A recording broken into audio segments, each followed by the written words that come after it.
Hi guys and welcome back. In this lecture I'm going to show you how easily you can hack sites using the king of search, Google. This method is used by hackers to identify mainly social media sites as well as other random sites.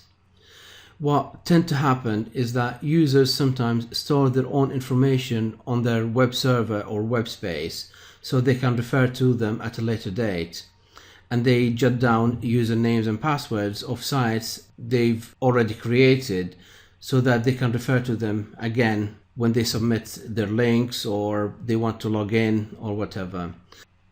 Now, the files that are stored on different servers or hosting platforms contains accounts that are either got hacked in the past, so really they're no good to the hacker, or unknowingly the owner of these accounts store their account not knowing that the mighty Google can crawl and display the files if anyone uses special parameters or operators, which I'm going to demonstrate to you now.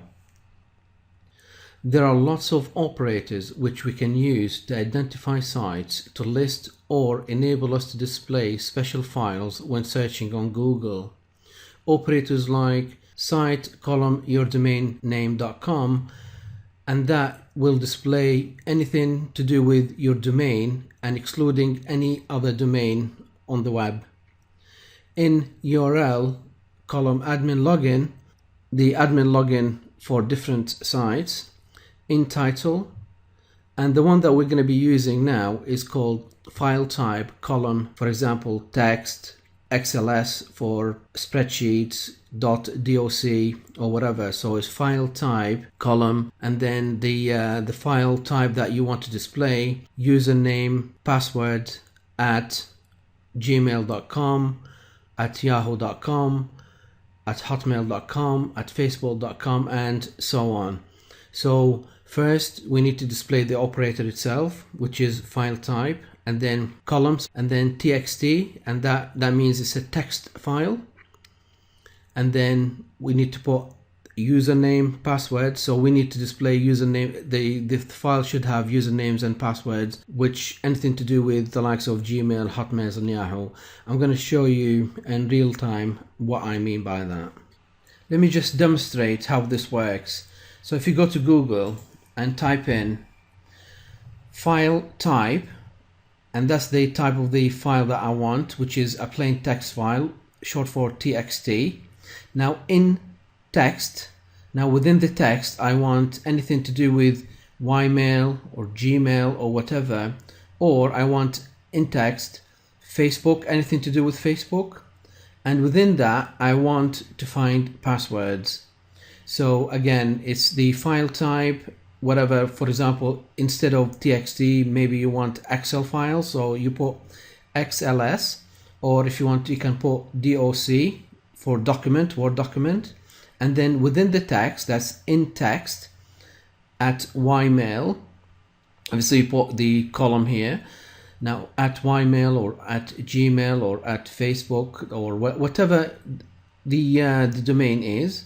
And again, you can just search for that, or if you want more, to find a document that contains even more passwords, then you continue and you say again in text, and then you want for example, to find Facebook logins, and within that you want to find passwords. So if I click the search button, you'll see literally thousands of different accounts. Have a look at this.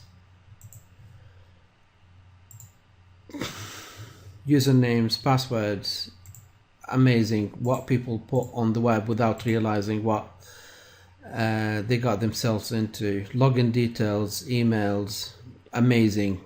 Honestly guys, this is absolutely ridiculous.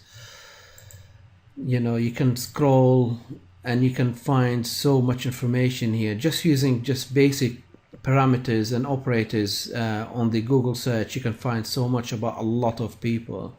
Amazing. So please guys, do take care. Now that you know how to find usernames and passwords on the internet for other user accounts, the sole purpose of this lecture is not to get you in trouble by finding login details of other users, but to to demonstrate to you that if you put any document, whether it's a Word document, a PDF, a plain text file on the web, which is not on a secure server, it can be found by someone, and that someone might be just closer than what you think, as they may and just may know what sites you use in order to store your information on or use.